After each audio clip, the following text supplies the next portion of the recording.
Welcome back to episode 24 of the Blockrunner podcast. As always, I am your host, William, with your co-host, Iman. Greetings, Iman. What's up, man? So how have you been this past week, man? Dude, it feels like, what does it feel like? How can I sum it up? Like, there's not much crypto activity, dude, so I feel like I'm out the loop big time. I don't know. It's just like, it's like a very short, like, winterish phase. I don't know, because there's a lot of shit going on within the last few months, right? Well, yeah, a lot of world shit, first of all, but also some crypto updates with Craig Wright. You hear about him? No. Well, I guess... I mean, I know he's, like, he failed to, like, convince somebody, like, in the courts, right? Yeah. But it wasn't the Supreme Court, was it? No, it wasn't the Supreme Court, but Okay. he failed to convince the courts, but he's still being sued. And By who? I forget his name. Wait, let me look it up. Is it like no, it can't be a class action lawsuit. No. It's no. But somebody, do you know what they're claiming? Well, I know Craig Wright's claiming to be Satoshi, but like who could countersue him? Maybe he said something to somebody else and like defamed somebody or libel or something like that. Well, no, yeah. So he's suing a couple of people for libel. Yeah. But he's being sued because there's apparently an estate that owns like 1.1 million Bitcoins. Uh-huh. And something about, I want to find this guy's name. Dude, who's in control of that estate? That's a massive amount of Bitcoins. That's Satoshi level Bitcoin ownership. Right? Who the fuck? This is like the Bilderberg group for cryptocurrency or what? Like some unknown group of people who just own a shit ton of Bitcoins? God, who is... You know who else is getting murked by the courts? Remember that guy who was shilling all the BitConnect stuff back in the day? What was his name? The black dude. Oh, Trayvon James? It sounds like that could be his name. Dude, yeah, he's getting really It was on YouTube, right? Yeah, he was one of those YouTubers early back in the day, like in 2017. He was, he was perpetuating the Ponzi, essentially, getting everyone into BitConnect. And now he's like, I think he's put out like a statement or something like, why should he be the one who's getting punished if he didn't create, the network, BitConnect? Yeah. But I don't think that's going to fly. I think he's going to get punished regardless, Yeah, I mean, obviously those people that were in BitConnect, they didn't really know that it was a Ponzi scheme, even though it was clearly obvious. You think so? You think like he yeah, didn't know? These guys are kids, so they're not too privy to like what a Ponzi scheme is. And so they saw an opportunity to make money and they took advantage of it, but unfortunately it happened to be a Ponzi scheme. I guess like if you're the persecutor, right? You have to kind of like prove that he was knowingly or like intentionally trying to. Well, I think even if it was unintentional, I mean, negligence is still a crime. Yeah, that's true. It's just like a lesser crime. Yeah, I mean, they were committing fraud. I mean, the whole scheme is a fraud. Who the fuck made BitConnect? Like, I don't know. Nobody knows. I think they do know. I think the guys are running from the law enforcement. They just chunk deuce, huh? Yeah. Not a bad move. Yeah, because in a Ponzi scheme, the guys at the top of the pyramid are the ones who reap most of the benefits. Yeah, but you hear nothing about those guys. Like, I don't even know their names. I don't know. I know the names of the people who are like the personalities. Yeah, the personalities, right. But I don't even know who was in control, like who created it. Yeah. Nothing of that. Yeah. Well, apparently it was Kleiman who was suing Craig Wright. And so Kleiman's brother, who passed away, was working with Craig Wright during the early days of Bitcoin. Uh-huh. And so Kleiman accused Wright of scheming to seize Dave's Bitcoins and his rights to certain intellectual property associated with the Bitcoin technology. So obviously there's some evidence to suggest that Craig Wright was involved in the early days of Bitcoin. But I think the community pretty much rests on the fact that if you can't prove that you're Satoshi by signing a transaction or moving X amount of Bitcoin from the Genesis private keys, then you can't really prove that you're Satoshis. Cryptographic proof is the only thing that the community will accept. It'll accept, yeah. Just because, I think it's because Vitalik put that out there. Well, it's not only Vitalik, but it's just the general understanding is like you own your Bitcoins if you own the private key. So, like, does anybody, like, what's his defense against that? Has he ever said anything? No, he says a lot about it. He says that, just the private keys does not mean ownership of anything. That's what he's saying, which Satoshi would never say that. I mean, that's the whole point of Bitcoin. Yeah. It's just one of those things, like, everybody's aware of what the private keys are, so in order to satisfy the community, yeah, he has to do it. And if he had the potential to do it, he would have done it by now just to silence all the fucking critics, right? Yeah. It would have put everything to rest, dude. Of course, if he was the real Satoshi, he would just do it. Yeah. Yeah, exactly. Because I guess he's looking for some type of fame or, I don't know. Like, what is he? I don't know. He's saying that Bitcoin is being used for nefarious activities like money laundering and drug cartel, all that stuff. And so Craig is claiming that Bitcoin is being used in the wrong way. And so he wants to take it over and kind of, redirect the ship, which I think there was a bunch of studies on the Bitcoin blockchain that less than 5% of transactions are nefarious activities. Yeah. Just because criminals know that a public ledger is, it's a track record of the transaction. So you don't want to be on a public ledger if you're a criminal. Yeah, isn't that like, so it's not beneficial then to do criminal. Yeah. Because everything is trackable in a way. Right. Every transaction, they can go back in time and look and see where the money came from, where it's going. Yeah. So then why do people use it for money laundering purposes then? It's probably just easier. I mean, sending a Bitcoin from one part of the planet to the other planet, it's like, it's very simple. So I'm sure that's why they did it. And at the time, they probably didn't know of, all of Bitcoin's. Yeah, I remember that was like the biggest, when I was, telling people who are not really involved in the space, that's the biggest thing I always hear, that Bitcoin is only used by criminals, to launder money. Yeah. That's the biggest. Well, it's the biggest because it makes headline news. And that's why they know about it. Yeah, that's why they know about it. So the lawsuit has to deal with 1.1 million Bitcoins, which roughly is $8.8 billion. Jesus.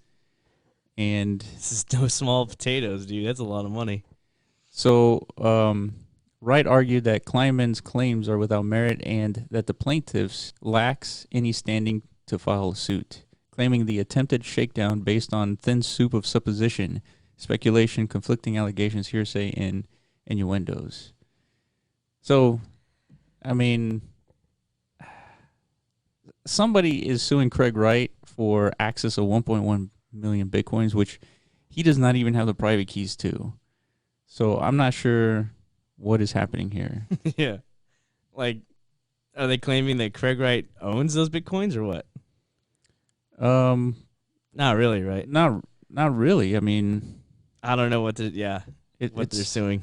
Yeah, it's hard to make out simply because if Craig Wright was Satoshi, he would have the keys, and he can't. Even if he is Satoshi, even if he did do everything, if you don't have access to the keys, what's the point? Like, you're going to have to brute force that thing, which could take centuries. Yeah, man, I'm over this guy. Yeah. It's like he just always shows up somehow. How is his coin doing, the Satoshi Vision or whatever? Well, it's like in the top 10, I think. It's still up there? Yeah.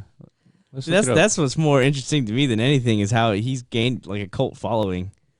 Yeah, know? Agreed. Like, so he's convinced at least a portion, a pretty significant portion of the community is like backing this dude and his, there it is. Yeah. It's number 9. Number 9, $132. What's the daily volume looking like? Let's see. 282,000? That's million, dude. Oh yeah, million. Yeah. Oh shit. That's a lot of people trading, buying and selling that, man. Well, I don't know what that says. To me, that speaks volumes on.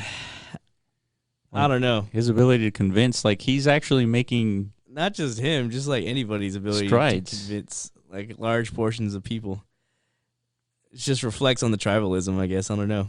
Yeah. I'm not really sure what the vision is behind Satoshi Vision. Bitcoin Cash is already out there. They're trying to speed up the network a bit. Yeah. So I'm guessing Satoshi Vision is going even a step past that. I'm not. Yeah, really sure. I actually have not looked into Satoshi Vision to see what the difference between the original Bitcoin and SV is. It's definitely worth looking at, dude. It's maintaining that top 10 spot. Yeah. And I remember it just like popped out overnight one day. That's right. It's crazy. But let's actually click on it. It's not even a fork, right? I don't know. That's a good question. Yeah, we gotta look all that up, dude. Well, it's on a lot of exchanges. Yeah. Like Bitcoin Cash was like a legit Bitcoin fork. I remember. Yeah. I think this guy literally just created this. Go to their website real quick. Let's check it out. Yeah, I don't think I've actually been here. Bitcoin Satoshi Vision. Oh, I like the dragon. That's cool. So the new logo, the dragon logo, will still be used for the Bitcoin SV node. Wait, what? Okay. So the dragon logo is SV node. Why dragon? I don't know. It's a good question. Maybe to like appeal to the Chinese folk. Just like in mind. Yeah, I guess so. Chinese like to mine, dude. So Bitcoin SV is the original Bitcoin, according to this site. It restores the original Bitcoin protocol, will keep it stable, and allow it to massively scale. Bitcoin SV will maintain the vision set out by Satoshi Nakamoto's white paper in 2008. You should say my original white paper. Yeah. if he claims to be Satoshi. Yeah. So Bitcoin SV restores the original vision to ignite the future of Bitcoin. Bitcoin, as restored in Bitcoin SV, can replace every payment system in the world with a better user experience, cheaper merchant cost, and safer level of security. And number two, businesses can trust the Bitcoin SV brand to provide the stability and scale they need to commit investment and resources to use the BSV blockchain. Wow. What do you think? I'm convinced. Well, at least that was like a little mission statement pretty much. Now, how does it work? Okay, services, wallets and exchanges, applications. This is all stuff. So I'm assuming that they have their own white paper. Yeah, I guess you got to read the white paper, right, to understand like what the difference is. Which technically should be Satoshi Nakamoto's white paper, right? Yeah. Yeah. Well, let's go to download. Let's see what we download here. But that's what it is. There's like the Bitcoin community is split because half of it, I guess, are clinging to. They don't want. I guess any little new Bitcoin is not considered the real Bitcoin to the community, like Bitcoin Cash or whatever. Yeah. So, like the OGs of the community, they're creating their second layer to speed up the network, the Lightning Network. Yeah. So I guess they're upholding like the brand name of Bitcoin because I don't know. Is there anything really wrong with just creating a whole new blockchain with like updates, like what kind of Bitcoin Cash did? Oh, absolutely not. It's a whole new blockchain with the larger block sizing or something like that. Correct. That's the only difference. Yeah. So I haven't read the white paper to this one yet, but I'm assuming that it's some kind of upgrade to the blockchain. But yeah, if you do that, you're setting like a precedent. Like you're just gonna keep doing that over and over and over again. Well, not only that, you can just basically print money. I mean, if you have a big enough following, and in Craig Wright's situation, he just created a new blockchain. Yeah. With Bitcoin SV, and he just manifested money in a thin air. Yeah, and he's convinced people that it's worth something. It's true. And so like who knows how many he has like pre-mined or whatever in his possession. Exactly. And it's like it loses not all credibility, but the reason why Bitcoin has value because it's 10 years in existence. Right. These are brand new. Yeah, that's right. You know, we don't even know like the distribution as far as like the mining pools go or anything. Who's mining this thing? And ultimately, Bitcoin, as it is today, at $10,070, that is being run by an open source development community. Yeah. And so it is whatever the developers decide it to be. And so, which I think speaks to kind of the original purpose of the Satoshi's white paper. Yeah. It's to be open source money. Yeah. Right. It's not supposed to be exactly what the white paper said, in my opinion. It's more like a guideline. It's like, this is what I was thinking, and this is going to be open source, so you guys figure it out. Yeah, I think the store of value case is more powerful.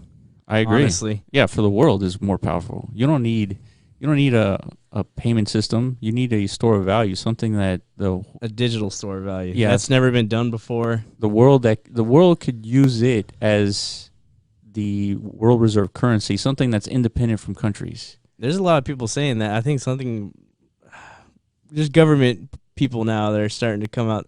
They don't want to say Bitcoin. They're just saying there's a likelihood of a digital reserve currency in the future. Yeah. I mean, the only one would be Bitcoin. Unless they make like a US dollar tether, you know. Yeah, what I mean? but like a US, if you're Chinese, would you use that? Well, they use the dollar today as their reserve currency, but yeah, that's what I'm saying. Bitcoin, I think it stands the best chance because it's independent. Yeah, I align with the camp that's like Bitcoin is not going to be that peer-to-peer cash system that Satoshi envisioned. I think we've already speculated on that. It's going to be some type of stable coin.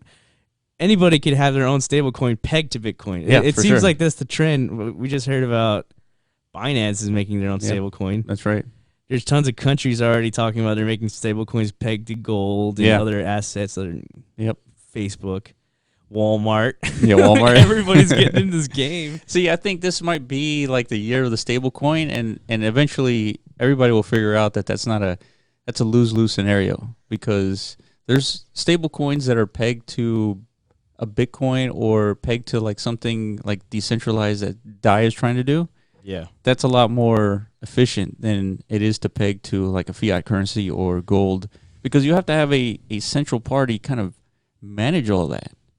And so if you got to depend on third parties, I mean, again, we're doing the wrong things again. The management aspect is it's a basket or a pool of fiat currency, so they actually have to have possession of this, right? Yeah. Essentially, they have to be like a bank. Yeah, somebody has to control it. Yeah.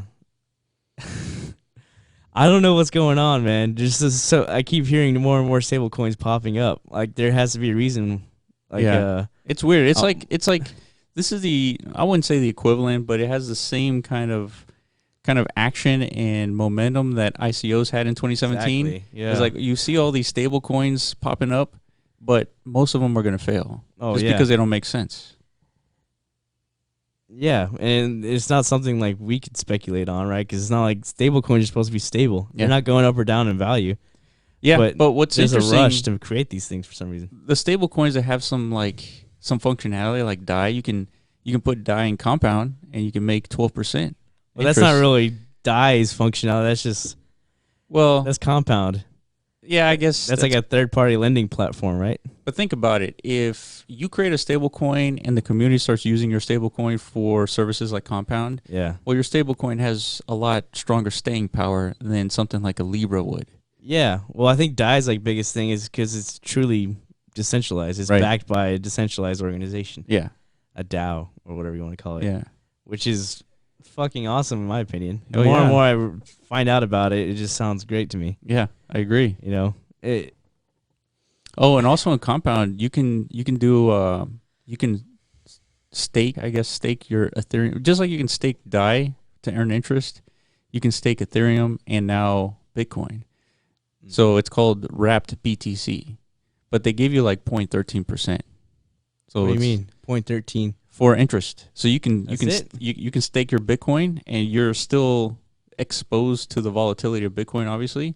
Okay. But you start earning interest on your Bitcoin that you already have, which is kind of cool. I mean, instead of your Bitcoin like gaining nothing, I mean, other than the volatility, you can stake it in Compound and earn 0.13%.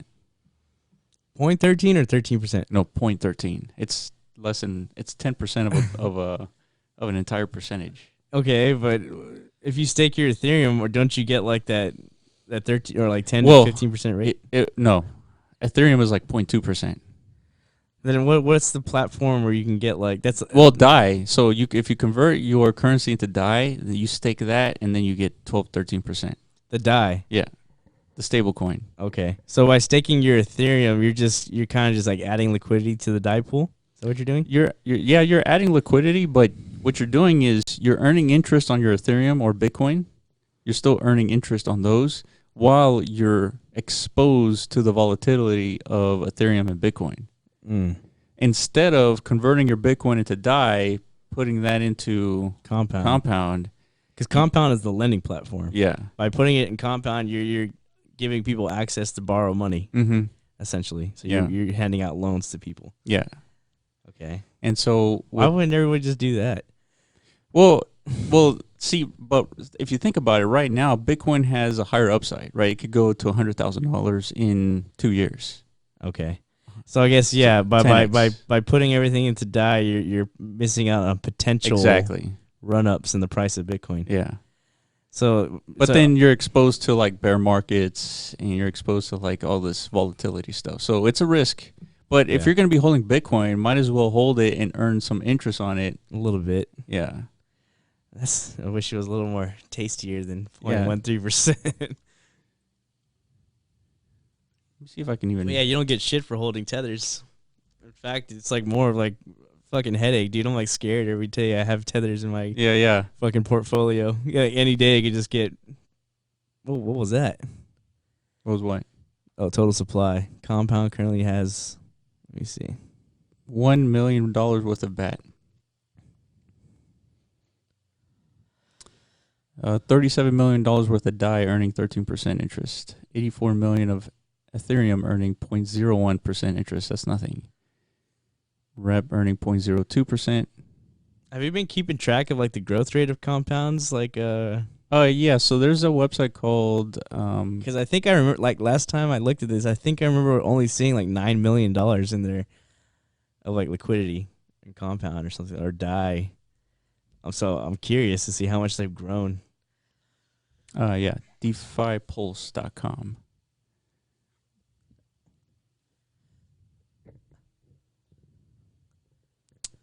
Total value locked in DeFi.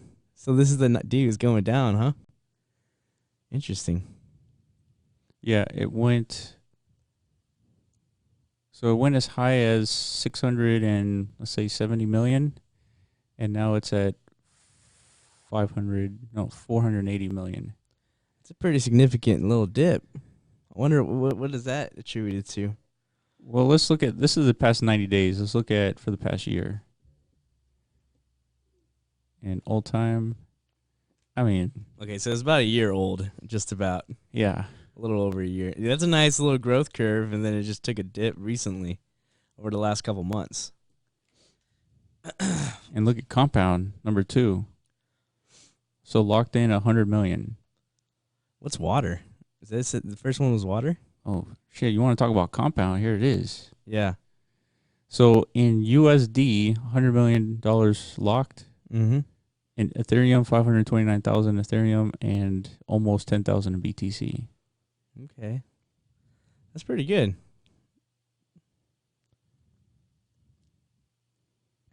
Did you ever check on that lottery? Yeah. Is that growing? Let me see if we can. I wonder what the name of that lottery was. Oh man, I just remember the website was like purple or something. Yeah, that's I know, all right? I remember. Damn, I wish I remembered. Well, it tracks it. It'll tell you what it was like a couple weeks ago. But yeah, I just want to get like a general idea, like if how these DeFi platforms are growing. Because you would think at times like these, like whenever there's not much market activity with Bitcoin. Here it is, pulled together. Pulled together? Yeah. Yeah, you would think things like this would be blowing up right now when Bitcoin's just trading sideways for months.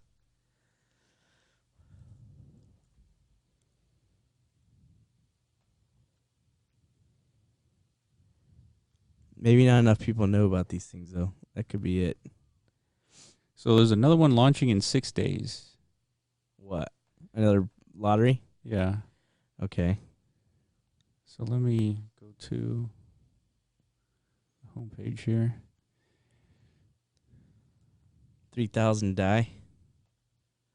I think that's gain.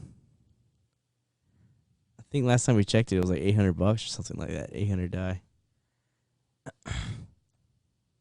You trying to get that off the screen? Yeah, how do I get this off the screen? I don't know. Let's go to pools. So the last winner was $247, so it went down from its previous one. 247 die. Yeah, it did go down. But right now it's sitting at like 3,000? No. That's what it says on the right. I don't know what this is. So pool number 9. So there's 3,000, almost 4,000 die in the pool. Oh, You're gonna win the interest on that in about 2 weeks. It says total prize.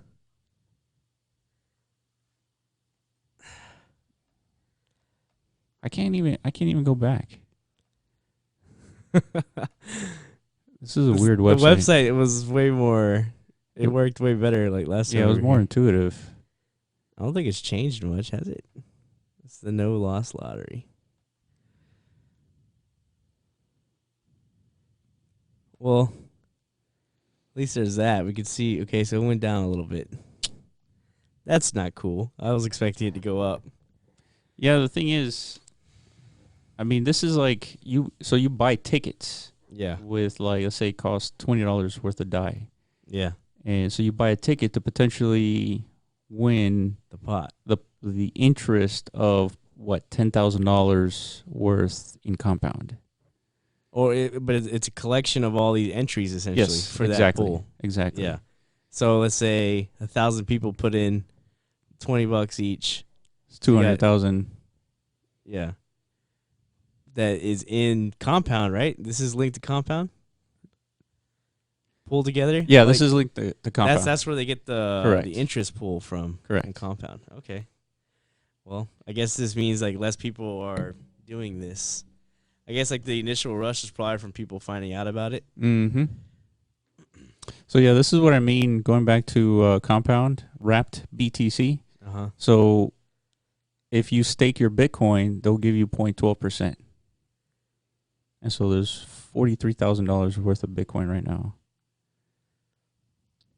Early days, Willis. Yeah, yeah. These are some early days. But and then you can see DAI at almost 12% there, which is they have 28 million in it. Okay, yeah, 28 million. I think last time we checked this, it was only like 9 million. Yeah. That's what I remember in my head. Yeah.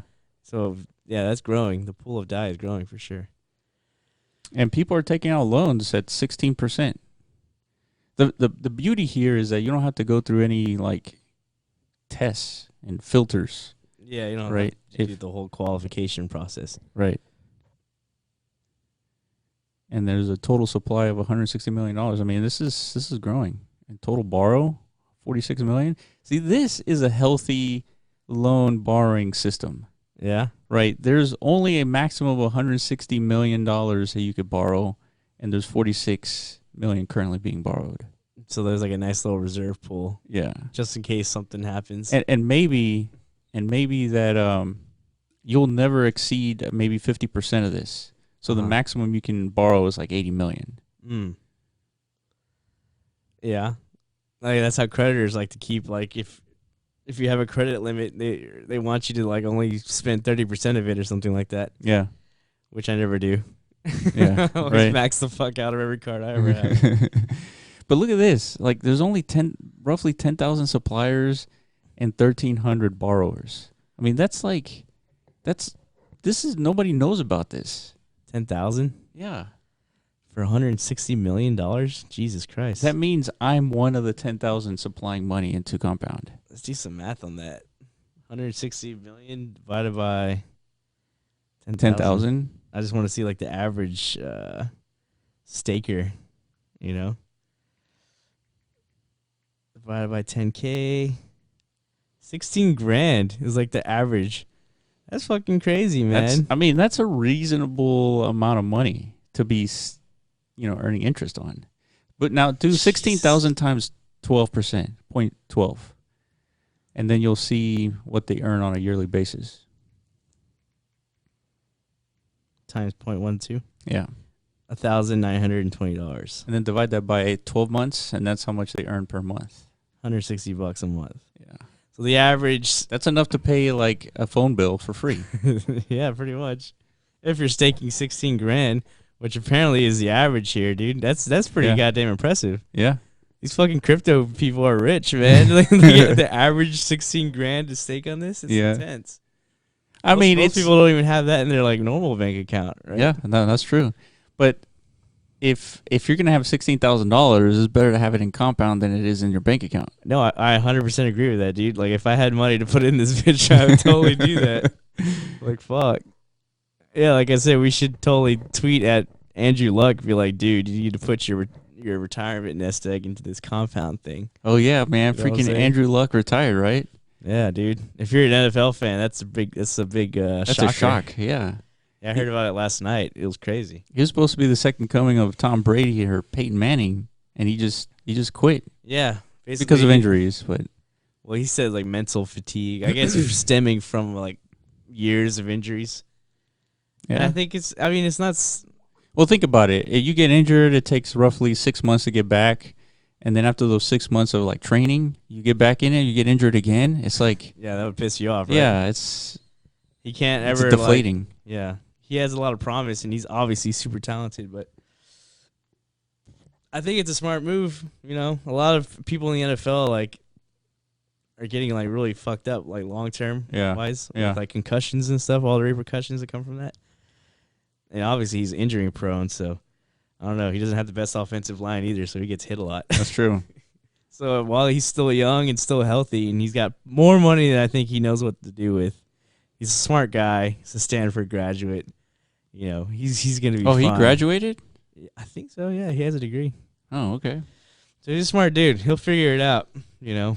We should get him on the podcast so we can explain some crypto stuff to him. Yeah, see, I wish there were people like that, like super notable people who know about crypto. Who don't know. They don't have to know. We can show them. I guess, but it'd be nice if they knew. You know, like right now, Andrew Yang is out there pitching a lot. Oh yeah, there's our math hat right there. Yeah, I didn't even freaking say it, dude. I finally got my math hat. Make America think harder. You like that? Dude, you like his little slogan? It's good, man. It is good. I like it. Dude, we gotta really show up on this race. I'm not a big proponent of the political system. I've never really engaged into the system myself, just because I didn't really believe in it. Just because you think like you're just one vote, right? Like how much no, influence can I have? No, it's bigger than that. I think that the whole scheme of it's not helpful. What the electoral process? Well, voting for people like representatives. Well, no. What I'm saying is like the actual candidates who know nothing about actually solving problems. Yeah, voting for them in power to me doesn't make any sense. So then, how would you come to change things? So what I would do? Okay, yeah, let's break it down. If I were to design a system, it would be a system of problem solvers who are in power. Like, this is like using current technology or what? Well, no, I'm talking about just ideologies. Like, not necessarily vote for the guy who can speak the best and can, have like this charisma of. Well, you gotta think about who the average voter is, though. You know what I mean? Well, I know. So they have to appeal to the masses. So they kind of gotta like dumb down themselves in a way. You know? Yeah, but people like Trump. Yeah, he was just saying the population has a job problem. So his standpoint, his platform is, I'm going to create more jobs. So therefore, everybody votes for him, right? I don't think that's why people voted for him, though. Well, a lot of the people, like Andrew Yang says, that you had Iowa vote for him because jobs were being taken away by immigrants, right? Yeah, and so it's true. So basically, Trump was not truthful with the actual facts. Versus you have someone like Andrew Yang who is truthful with the facts and saying it wasn't the immigrants taking jobs, it's really automation. Yeah. And so to me, when someone speaks intelligently about the actual things that are happening, that's what encourages me to participate. Versus people just saying, I'm going to create new jobs and I'm going to restore the economy and I'm going to do all these things without really addressing any of the problems. Yeah, I think that's the way things have been for like the last 20, 30 years. Yeah. That's why people voted for Trump, because he's like the first one to kind of like not be in that political realm where their career is literally just convincing the public to vote for them. The only thing that matters to them is they're getting reelected, or so. I saw another interview with Andrew Yang where he was talking about how candidates that get really supported by companies and they end up raising millions of dollars from one company, and so the candidate is encouraged to enact policies that help that company grow further, right? And so what Andrew Yang was proposing was we give everybody $100 of democracy dollars to everyone per year, where we decide to put in that $100 into some candidate that's more aligned with the people. And so if you convince 10,000 people at $100, you're making, $10 million. And so versus a candidate who is supporting the NRA, for example, who gets $2 or $3 million to say, support gun laws, right? Yeah. Then where you have a mass population of saying, hey, let's have a little bit more common sense gun control, and here's $10 million to support that ideology. Yeah, where's he gonna get all the money though? Just to keep giving people. Well, I mean, it's basically here's the thing. Basically, it's like each person has like $100 weight to their vote. Pretty much, yeah. But it's subsidized by the government. Yeah. So the government takes all these taxes from everybody, and they end up wasting those taxes anyways.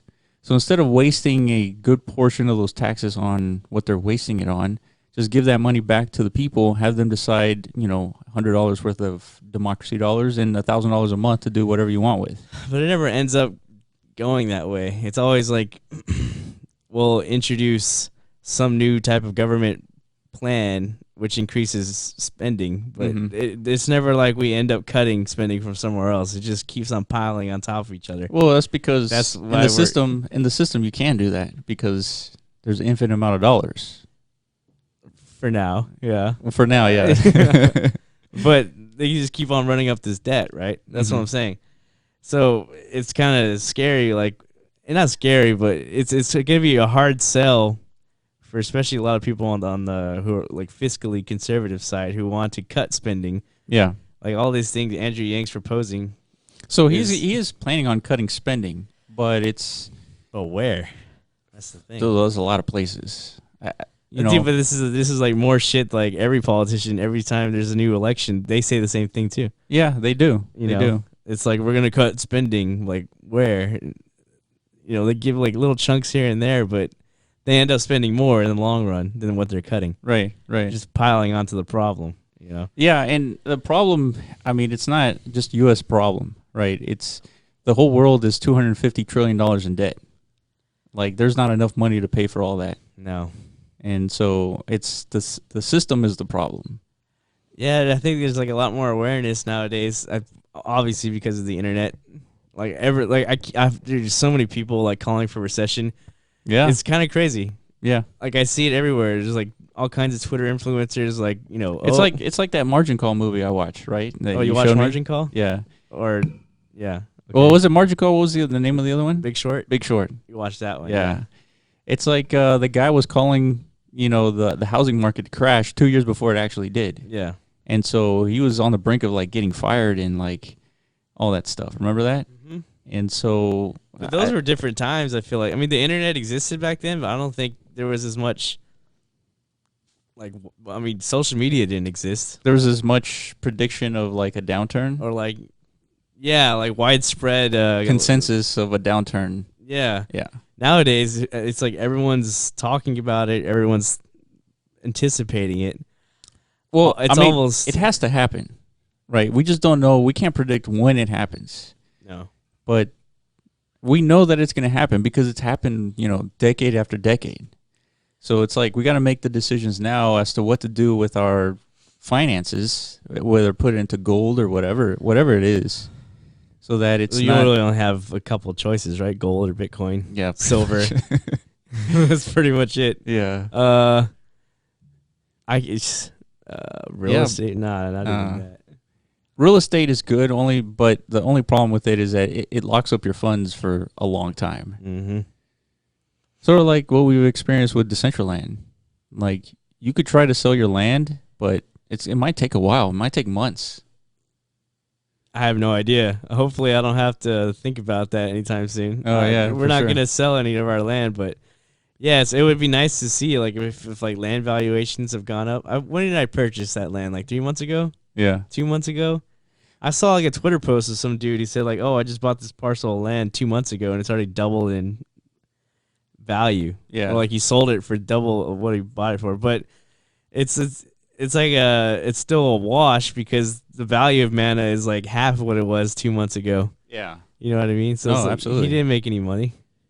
No, and you know what's funny? Speaking of land, what are your thoughts on this shit, dude? What the fuck is? Oh shit! The Amazon rainforest has lost almost 30% of its mass. What is that? Like the Reds, like fires? Yeah.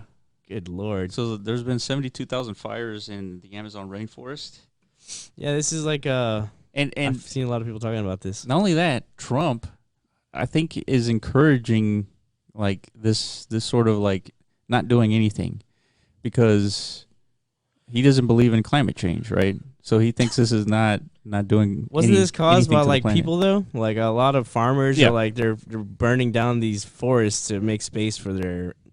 And it's because I think raise agriculture or not like cattle and stuff. They need more food. Yeah, and the president of Brazil is aligned with creating more fires to create more like usable space. More usable space. That's the thing, you know, us first worlders are over here like bitching and moaning about this stuff for valid reason. Yeah. You know, we're hurting the planet, but dude, we've already like wiped out our own lands. Like everywhere else has done this in the past. Yeah. You know, we're all sitting here cozy and comfy, like behind our computer screens, like freaking out about this. But these guys, they got some catching up to do. You know, they from an economic perspective, it's going to be good for them in the long run. But you know, for the rest of us, like tree huggers and shit, like we hate to see stuff like this, right? Yeah, and not only that, it's because there's this thing called dieback. So with enough of the rainforest burning, it starts to create a scenario of rising temperatures, and meaning that they absorb less carbon and become more flammable. And so the ability to extract CO2 from the air from these plants won't be extracting that CO2 and creating a compounding effect on global warming. So it's going to increase the CO2 in our atmosphere, essentially. Correct. That's going to intensify the greenhouse effect. Yeah, exactly. Yeah, I mean, that's bad. But again, this is Brazil's land, man. That's where we fucked up. It's like we're all like put the responsibility on Brazil's shoulders to like maintain their, you know, ecosystem. And so they've deployed, or at least they're planning on deploying 42,000 troops to fight the fires. Troops. These aren't exactly like firefighters. No, you know? Of course not.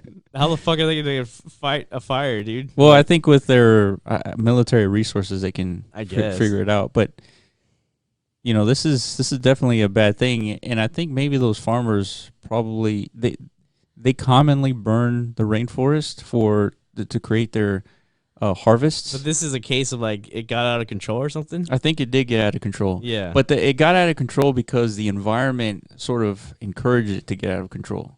Maybe it's like it's not raining as much as it used to. Yeah. And it's hotter than it normally is. It's more dry. Yeah. Because of the heat. Yeah. Well, there's definitely evidence of wildfires like in California or the West Coast. There's like wildfires all over the fucking time. Yeah. All over the place. So that's what were you saying about Trump? He's just kind of like blowing this off or something? Yeah, since he doesn't believe in climate change, like he thinks. Yeah, see, I hate that. Yeah, he doesn't think that we should even be worried about this. I think in that case, like a lot of the people on the right, obviously they get a lot of backing from like institutional oil money and stuff like that. So, you know, part of his whole platform of running was talking about like increasing the amount of jobs for like coal and oil industry and stuff. So yeah, if they buy into the whole global warming thing, you know, they have to make some other changes. Yeah. And the only way to fight this is to get rid of all those industries. But we can't, man, on an economic. Yeah, think about it. The plastics that we create is also destroying the planet, right? The fossil fuels that we've been burning for the last 100 years have been contributing to the destruction of the planet. Yeah. And all of these stem back to the idea of making it profitable to create these products that use oil, that use plastics. Mm-hmm. And so we have to find an alternative while still maintaining profitability. Exactly. And which is a very difficult thing. That's the hard part. And so that's why I like Andrew Yang's kind of ideology is like, let's continue to innovate. Let's obviously protect the planet, right, in doing so. But let's continue to innovate as much as possible. Create the AI, create the robots that are going to be driving everybody all over the planet. Let's create those. Didn't he already say, though, like it's too late for like global warming? Like to really do anything? No, it's not too late. It's not too late. We're getting closer to the point where it will be too late. Maybe in like 2030. Yeah, but like for this transition to happen from fossil fuel to renewable sources, it's already happening. It's happening very slowly. Very slowly, yeah. Like, but nonetheless, we still have companies like GM and Ford, and they're all committing to creating electric vehicles. It's true. Have you seen Ford's new F-150 line of electric trucks? yeah. So I saw I think it was a commercial where they had a Ford truck pull an entire train, like 20 train cars. Yeah, dude. It was it's like big holy ass shit, train, all on electric. You know. So I'm not a big truck fan. Is that like an attractive thing that it can pull that? I don't think anyone's gonna be looking around trains. That's what I'm saying. Like, but how much pulling power do you actually need in your truck? I mean, I have an RV, so not any truck. Yeah, that is attractive. Your towing capacity for sure. Yeah. Like if it's a regular F-150. I don't think like a regular F-150 could haul. I have a 32-foot RV. I don't think it's capable of hauling that thing around. But maybe with this your Ford truck can't haul that thing around. I have an F-250, so it's a diesel pickup truck with more power and better suspension and all that. So it can haul around the I see. RV. Okay. So, but this is like the F-150, like the biggest consumer selling pickup truck. So yeah, that's a nice little perk, you know, and all the other benefits of having an electric truck. Oh, for sure. It's still a truck. Like, it's going to look like a truck. But, you're saving on gas. Dude. No more oil maintenance and all that stuff. It's the smartest way to go. The only thing is, I forget how much it costs, but it's more expensive than an F-150. Like a regular one? Yeah. Yeah. But dude, the signs are all there. If they would have been doing this, they didn't think, like, this wasn't the future, like, path. Yeah, it's surprising that it should have been happening right early in like the 70s with the first vehicle coming out, the EV1. Is that when the first one came out? Yeah. Who made that? I think it was General Motors. Oh yeah? Yeah. They made the EV1 and they also killed it. And I don't know if there's like conspiracy theory or anything, but they killed it because like patents were owned by the oil companies and they were paid off and all this shit. So, hey man, I believe it. It's possible. I believe the power and like the elites and the super wealthy. Well, especially after like that Jeffrey Epstein guy got like murder suicided or something by whoever's in control of things. You know what I mean? The elites. It's possible because there's incentives to do so. Yeah. And the act of doing it probably doesn't take more than a couple people deciding to do it. Then it's a possible scenario. Yeah, but when it requires like thousands of people to cooperate into this scheme, that's when I start hesitating on this conspiracy theory stuff. Yeah. We're talking about the EV thing or the Jeffrey Epstein thing? Well, everything. Like even all conspiracies. Yeah, 9/11, right? They had a conspiracy theory on 9/11, right? But thousands of people participating, like that seems sketchy. Staying quiet about it. Yeah, and staying quiet is like, is it possible? Yeah, it's possible, but is it probable? Probably not. Yeah, true. So, but yeah, I mean, obviously the rainforest, that's a big deal. This is something that we've never really experienced before. No. And not only that, this thing has been burning for the last 3 weeks, and we're barely hearing about it like the last couple of days. Well, because it started trending on Twitter, right? Yeah. You know? Yeah. And all of a sudden, like, everyone starts making videos about it. It's the talk of the town. But like I say, man, it's, what are we going to do about it? That's true. We can just sit here and, like, really cry about it and, like, man, we fucking suck. It's like, look what we're doing. But again, man, we already did this to our lands. Is it the end of days, man? Is this part of it? I don't know. You know me, dude. I'm always fucking prepared. I am prepared. I keep trying to convince my parents to like buy land. Oh, really? Like, dude, I don't want to be around all these people like when shit hits the fan. Yeah. Imagine if like some crazy shit goes down and you're here like in downtown metropolis. Yeah, it's like Hong Kong, man. There's like 2 million people on the streets. Yeah. What the fuck, man? You probably can't even like go to work or No, anything. you can't. Yeah. It's like, how do you survive in that type of scenario? Yeah. You get the fuck out. Yeah. You know? I like. See, that's again. I keep going back to Andrew Yang, but imagine if all those people, everybody in the country, were making $1,000 a month. Yeah. Like that fear, that riot mentality of not having enough food, not having enough resources to pay, like that gets mitigated, right? There's not going to be a whole lot of riots because people are starving to death because everybody, the robots took everybody's job. You think there's going to be like mass rioting for that? Well, yeah. If people people don't have money so people want jobs so they can get their basic needs met. That's why they want jobs. Yeah. But if they get their basic needs met, they'll start figuring out ways to like spend their time, doing whatever they want to do. Whether it's paint, make music, whatever it is, start a podcast. It doesn't matter. But at least you don't have people starving to death out on the streets. Oh yeah. Which could cause panic, chaos, all these things. And that's why I think that $1,000 a month, that is. Well, let's think built about this, upon technology. Yeah. No, for sure. But and the most likely scenarios, as much as we like to endorse Yang, most likely he's not going to get elected. Let's be real. Okay, the probability is that he won't get elected, but yeah, that is why So people like me who don't participate in the system, I'm encouraged to vote now. No, his grassroots movement is definitely increasing, and like it's growing. He crushed it in the last debate stage. Yeah, he really did. But I still don't think like he's gonna convince Middle America to like vote for him. I don't know, dude. I think they were comparing Trump and Andrew Yang's position and their polling around this time in last election.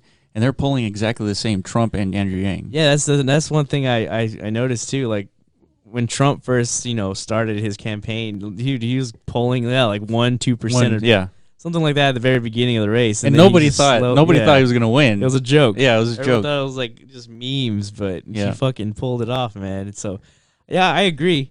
Andrew Yang, he has the potential, but I'm just saying like the probability is low. So what's gonna happen if he doesn't get in office, and because this shit's gonna happen, this whole automation, so most likely no other politician's gonna do anything to prepare for it. So if we extrapolate the idea of automation, AI is gonna take jobs from accountants, call centers, retail, legal. They're already making McDonald's without like any employees. Yeah, it's just all automated. Even Ethan from H3, they were talking about how they went to like Dairy Queen, and there was only people like in the kitchen, and then all you do is you order food from a little panel, and that's it. Yeah, and they appreciated that. They rather not interact with human beings. It's better from the consumer perspective. Yeah, it is. All this automation stuff. Like my parents, just like they experienced Uber for like the first time in their life. Oh, really? Yeah, recently. And they told me like how the driver never said a word because he only spoke Spanish. And then like towards the end of the drive, my dad's like, "Hablas español?" Yeah. And then all of a sudden he like comes alive. He just starts speaking like crazy. Yeah. So I was like, imagine, okay, so you like this dude who didn't say a word, like picked you up and drove you home. Now imagine removing him. It's like you have the same experience. That's right. And it's probably safer too. Yeah, no, it will be safer for sure. Yeah, man. Uber's like a kind of a crazy concept where we're just trusting anybody. It is a crazy concept. Yeah, before you would never just hop in the car. Like hitchhiking used to be like a super taboo thing to do. Like really like dangerous. It looked like it was like frowned upon in society. Like, dude, you can't go hitchhike. Yeah. You're going to get fucking raped or murdered or something like that. And now we got a bunch of hitchhikers using an app. Nonstop, man. Yeah, nonstop. It's like a reliable source of transportation now. Yeah. So. And not only that, so think about Uber. Do you think they care about their drivers? Oh, I know they don't. All right. I think like... and if they can replace those drivers with drivers that can operate 24 hours, 24/7. Yeah. And not pay them a salary, or it's not even a salary, it's a contracting gig. Mm-hmm. No, like I think like Uber's like not a profitable company, even though they make so much money because they spend so much on this R&D. Yeah, because that's their goal. Their goal is to get rid of these drivers because they know they're going to make more money. That's right. So I mean, it's coming. It's gonna happen. So and then we have Tesla that's going to be competing Tesla's with Uber. And I'm sure Google's gonna do something. They've been for sure. They've been working on it for like the last longest 20 years. It feels like. What are they gonna do? Just like create the software or something? I don't know. Or make their own cars? I don't think they can make their own cars. I don't know. I'm sure they're building hardware that they can sell to like GM and Ford and all that to enable automated driving. Yeah. But we'll see where that takes them. But yeah, it will be software. But essentially, like the biggest companies in the world are working on this. You know, so it's inevitable. Yeah. And Yang is the first one to like bring this issue to the forefront because bring a solution too. I mean, it's not really a solution, but it's like a middle ground between, moving those people away from their jobs and then not having them starve to death or create riots and create havoc in society. Yeah. So, I mean, what other solution do we have besides universal basic income? Well, that gets the conversation started for sure because that question you just asked is like, see, that's what they should be talking about exactly. On these debate stages. That's why I support him. I want him on the stage. Like in the finals, I want that showdown. Yeah, you know what I mean? So he is going to so he's coming to Houston, by the way. There's going to be a rally in Houston with Andrew Yang. I think we should go. Yeah. I think we should go. We'll bring the camera with us. Yeah, hell yeah, dude. We should record some shit. Yeah, and then make a video. I don't know. Maybe we could get like what should we do? Well, we should probably find Andrew Yang and ask him about crypto stuff. That'd be pretty sweet. Yeah. Yeah, because he I don't know. He said some stuff about decentralized governance even. Like he's starting to endorse like some serious deep blockchain theories. Yeah. Like, applications of blockchain that haven't been used yet. He said if he gets elected, for his re-election process, he's going to do away with the whole that's true. voting infrastructure. That's he true. wants it on blockchain. That's true. Yeah. So he's going to enable voting on your phone if you want. Oh, and of course, if you still want to show up in person and do all that, then, that's still available. I think they would use that as like a backup case to kind of like make sure they're, the blockchain case, I guess, would be like the anti-fraud prevention. Correct. Of the whole, because everyone, especially Democrats, they're claiming fraud because Trump got elected. Right. If everything's on the blockchain, there's no more fraud. Yep. Everything's accounted for. That's right. So the fact that he's bringing this up is, in my mind, huge. Dude, that's what I'm saying. Like, that's why I like this guy a lot, because he's appealing to the millennial generation, which is, responsible for taking over this planet, right? Yeah. And so we got to do something about this. We can't have 10% of the earth burning. That doesn't make any sense. But that's a tough issue, man. Like, that is a tough issue. Yeah. But I think if you're the United States, you're the leading country in terms of like global power. You got to step in and do something. What would you expect? Like, resources, military force, money. Not just money. More like equipment.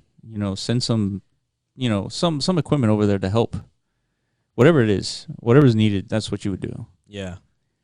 Like, what are some past scenarios where like America got involved in situations like that? Let me think. Well, I was gonna say Puerto Rico, but Puerto Rico's part of the United States, so yeah, that's not a good example. Technically, the 51st state. Yeah, but like I guess like in like Somalia and stuff like that. Yeah, whenever there was a tsunami in Indonesia, the United States helped there. Same thing in Mexico and the earthquake that happened in Mexico City. Yeah, the United States was there. Yeah, and like the hunger crisis in Africa. I think. Yeah, and that. So like when an earthquake or a tsunami happens, it's very isolated. Yeah. Right. But when you're talking about burning 20% of the Amazon rainforest, which is considered the lungs of Earth, that affects the entire planet. Yeah. So I would think the United States would want to do something, but not with our current leader who thinks, there's no such thing. That's fucking crazy, dude. If this like rapidly speeds up climate change. Yeah, this thing called dieback.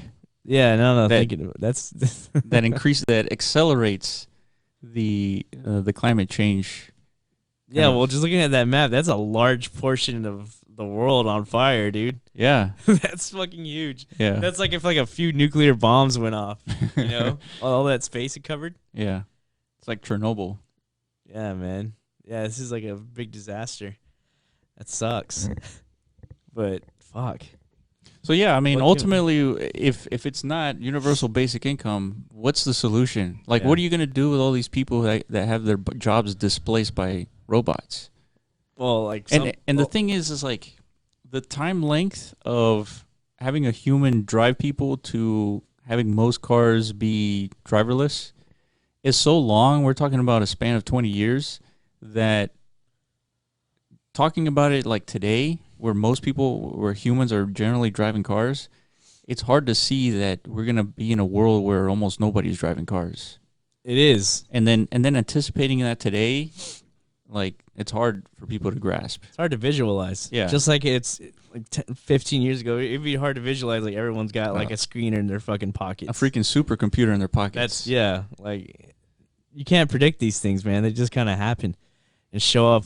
I mean, if you're like deeply embedded in the industry itself, of course you could see these things happening. But True. Because you're kind of like witnessing it. It's like Apple was working on the first iPhone, right? They knew that they didn't really know that it was going to be that popular, but they knew that this might have some value. Like, I'm pretty sure they didn't invent like touchscreen technology, did they? It was around in the past. They didn't invent like, compacting chips or anything like that. They just put it all together in one nice little neat package. Yep. That's what they do.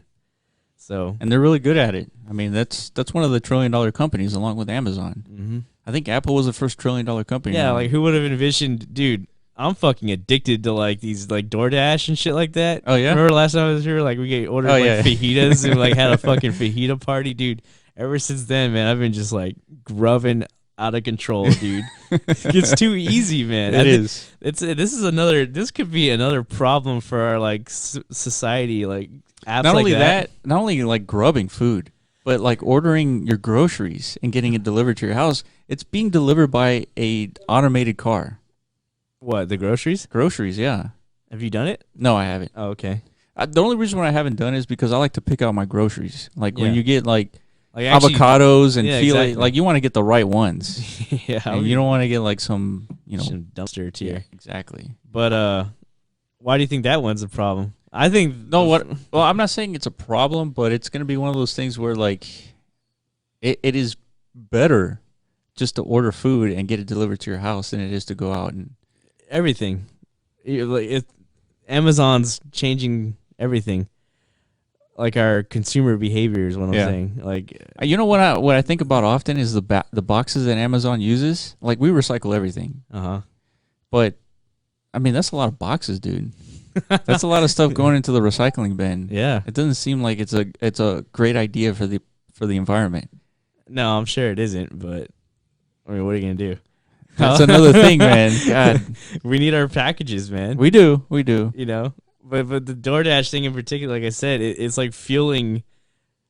There's got to be studies pretty soon, like it's gonna fuel like our obesity epidemic in this country because it just makes over consuming like so much easier than it used to be. Like before, you had to like get your lazy ass out the fucking house and into your car and like go somewhere to eat. Yeah. Now it's just push of a button, that shit comes to you. That is not good for us, man. Like if we like, dude, I think I can categorize myself as a food addict for sure. Really? Dude, I fucking love food. See, I'm the exact opposite. I know. I freaking hate food. I'm sick and tired of eating every 4 hours. Yeah, you could eat that Matrix sludge if it existed. Yeah, like, for sure. Like a little and there is full of nutrients. There is sort of Soylent. Yeah, there's sort of like a Matrix sludge, but I mean, not me, dude. I get joy and pleasure out of like tasting.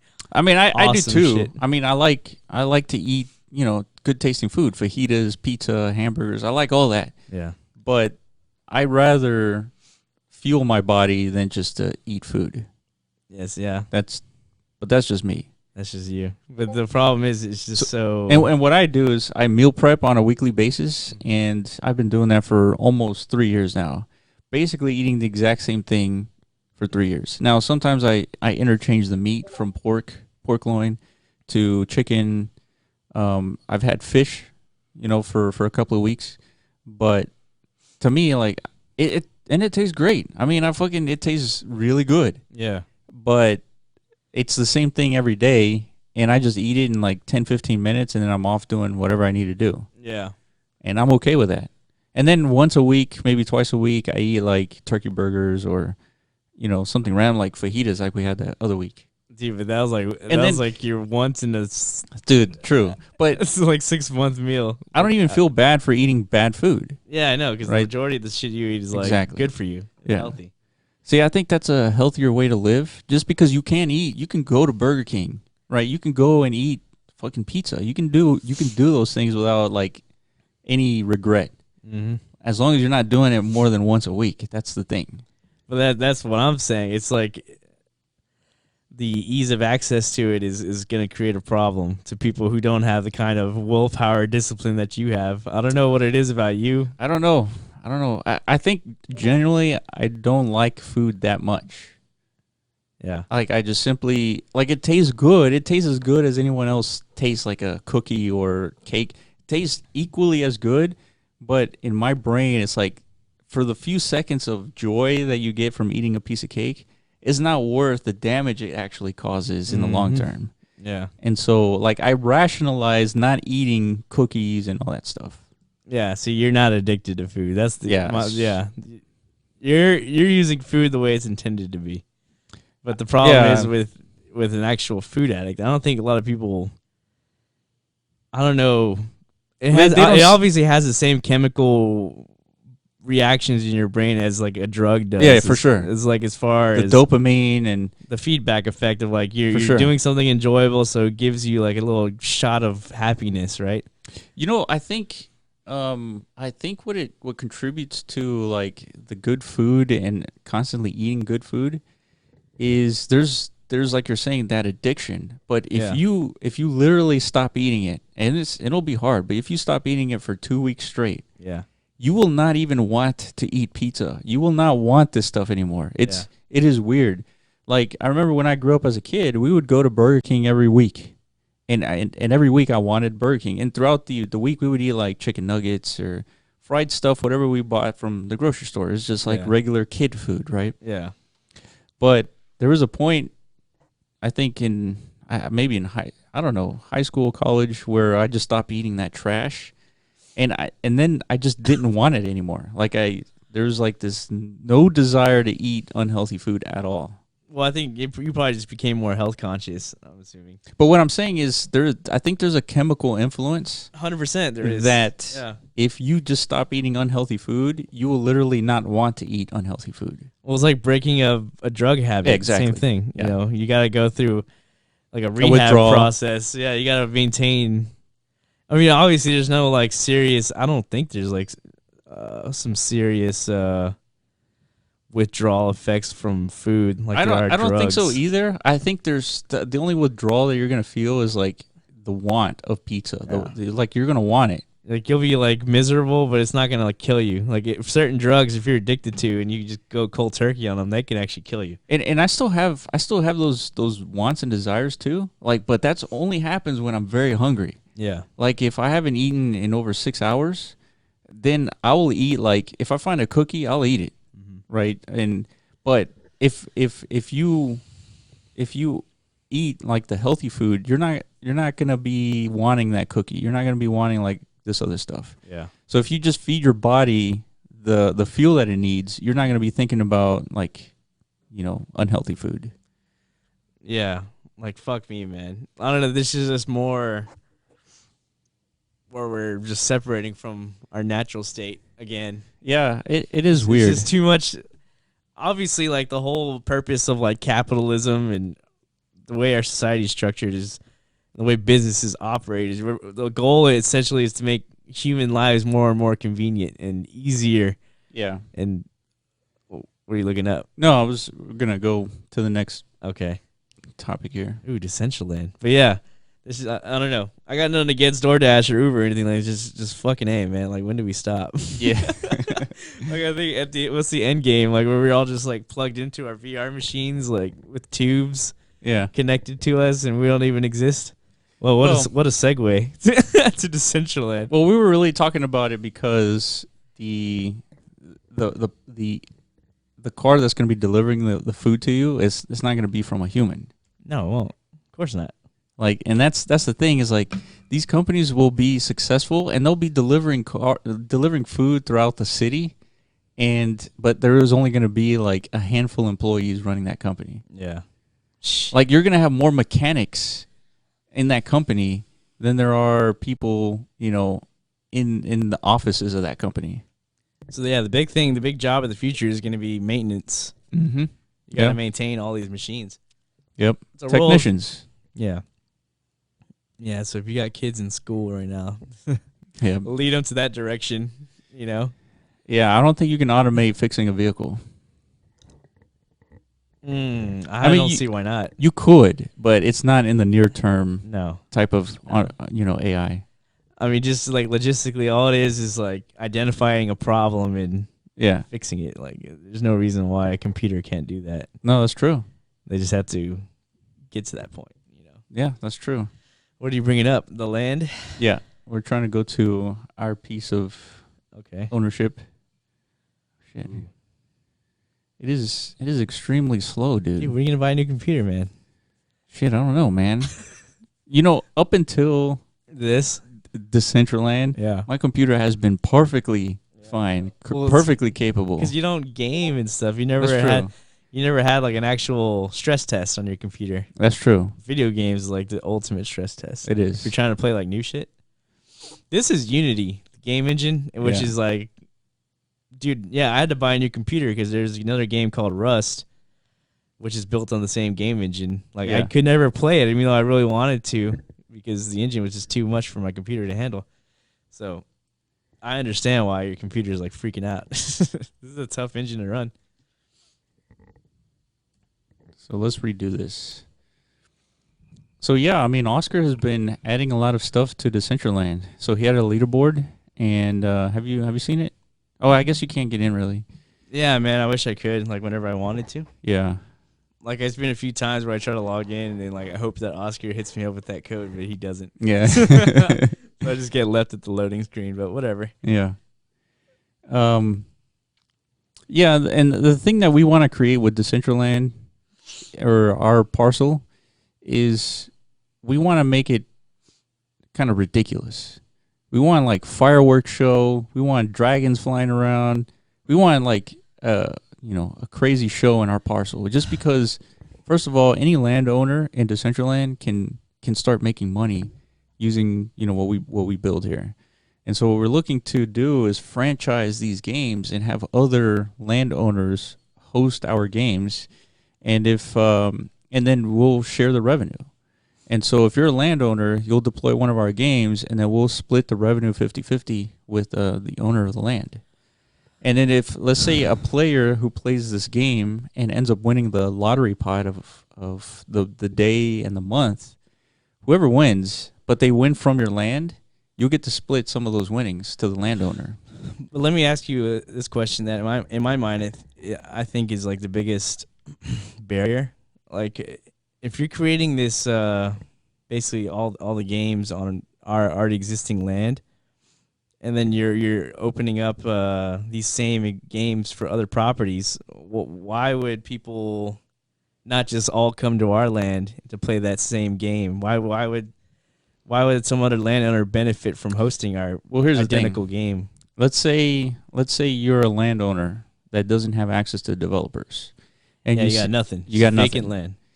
And you see the Blockrunner with the ability to host one of the games that can make you passive income. Yeah, well, it's a game that's already running on some other land. Yeah. Okay. So the reason why you would want to do that is because you can shill your own land, on the internet, Twitter, Instagram, Facebook. You can shill to have people go to your land and play this game. Okay. And so if you shill them to go to your land, those people may not necessarily know that game also exists in other parts of Decentraland. And so what that does is you have us as the Blockrunner who's developing this game software, we have instilled the ability for others to shill the same game that we've created. Mm-hmm. And so we have more people shilling our game versus us just trying to do it everywhere. I guess it really depends on like which is something we don't know yet, is how much foot traffic is going to be going around on this thing. Like, how many people are going to spawn into Decentraland and literally just roam the streets by foot? Because apparently you can fly, and we know you can teleport. Well, so I've been part of the beta for the last couple of weeks, and along with Oscar. And what happens is when you jump into the game, you already have a desired destination you want to go to. There's already a coordinate that you want to go to. So you never spawn into the game and you're just roaming around aimlessly. Like, that doesn't really happen too often. Now, if you and I decide to play Decentraland like while we're recording, yeah, we'll probably just run around randomly to different locations. But that's the intent of that playthrough. But typically when you load into Decentraland, you already have a desired destination. You already have coordinates that you want to visit. So you just teleport there, and that's it. That's from your perspective, though, because you're true. Beta tester, and you're given these coordinates for like these stress test events. True. Like, put yourself in the shoes of somebody who like just referred a friend, like, bro, like whenever this thing is open is what I'm saying, like open beta. Yeah. Be like, hey man, come check out this Decentraland thing. All they're gonna give them is like a link. Right. They're not going to give them coordinates. They're going to give them like a link to Decentraland. They're going to spawn at Central Plaza. Yeah. Then what do you think they're going to do? They're going to start exploring, I think, by foot, right? Yeah. Hopefully that's what happens, because I have land on the main street, near the Central Plaza. That's kind of like that's the whole structure of value in the land itself. The closer you are to the center, the higher the value of the property. Because you're assuming like newcomers. Yeah, at some point, once they discover what they want to go to, they're going to write down these coordinates, I guess. Like, save this location onto their profile or something. Yeah. Then whenever they log on again, they could just go straight to wherever the fuck they like. So and the idea is that once you're able to host these games, you can change either like the way that it looks. You don't have to deploy all the games that we have to offer. Like, one parcel lands can support only a certain amount of games, versus if you have a 2x2 parcel, then you can deploy different types of games. So it just depends. I mean, right now, what I'm seeing in Decentraland is not a whole lot of interactivity, and so we want to create that interactivity in different parts of Decentraland. Yeah. And so we're allowing others to deploy our games on their lands so they can share some of the revenue. And I don't know why it's taken a while.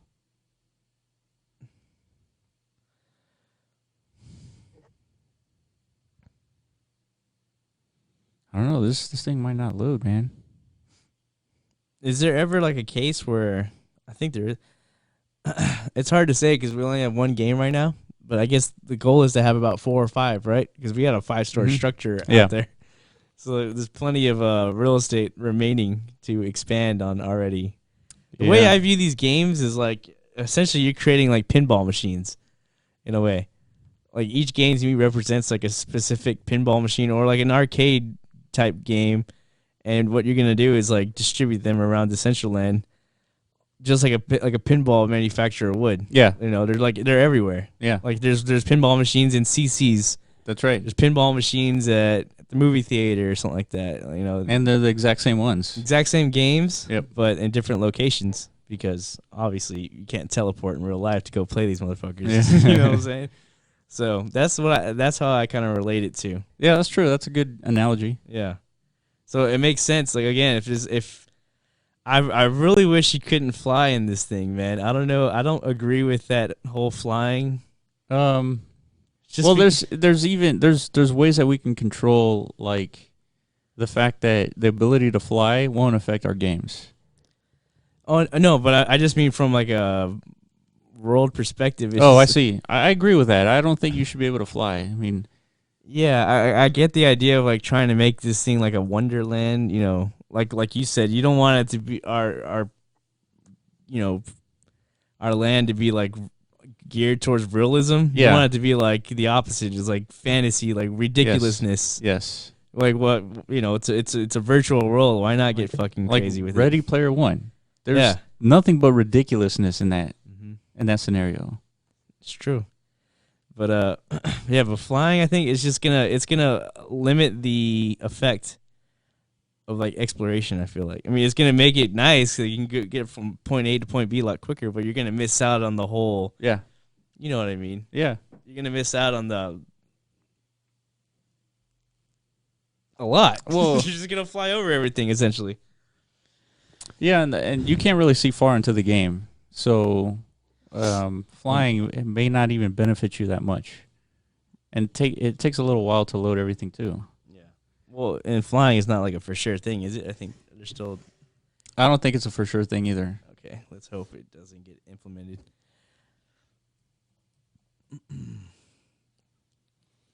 Having some technical issues. Yeah, I'm surprised that this is taking this long. I mean, like, I don't understand. I wasn't struggling like this earlier. It's probably because you got like so much shit running in your computer now. It's possible. The camera, everything else. What were you about to pull up? Our land. Oh, let's give like an updated. Yeah. Okay. Damn, I wish I could do it. I know it'll run fine on my computer. Yeah, the only thing, we just got to get you the software to record your screen, and then we can do that. Yeah. So right now I'm trying it with Chrome. I'm trying to load the game on Chrome browser because I normally do it on the Brave browser. So I want to see if the browser really affects the difference on the game itself. But the game... So... have you ever talked about the game on the podcast? Not really, right? Yeah, we've talked about it. Have we? Oh, yeah. We fucking had a podcast like last week about it. Shit. Yeah. We launched it on this bitch. Yeah, we did. How do I forget that? Yeah. But, it's grown a lot since then. A lot. Literally. Like, it's a 5-story tower now. And I saw Maddie's tweet talking about he wants more, like, people to take advantage of the height of their properties, right? Yeah, I saw that. He said something about like because of the views you can get from it. Oh, here we go. We're in. Yeah.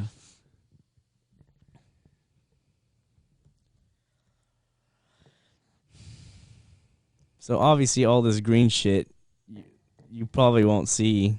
This is just your graphics processor trying to process it. I don't think it's necessarily processing. I think it's loading. Yeah. But I'm saying if you have like a pretty good computer, this won't be happening, right? I don't know. I honestly don't know because it could be the servers from Decentraland just taking a while to load. Shit. Let me hop in there with you. Yeah.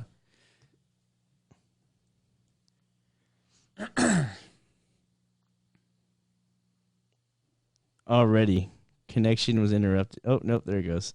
Yeah, just type in my email. Yeah, you give me the code. So I don't bother Oscar like all the fucking time. But yeah, man, I can't wait this shit till this is open. Decentraland. Me too, because I like this game jam that they're doing. Like they really do a good job of incentivizing creation, you know,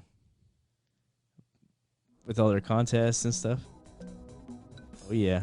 So what's cool is if you can hear, there's 2 different songs playing in our parcel.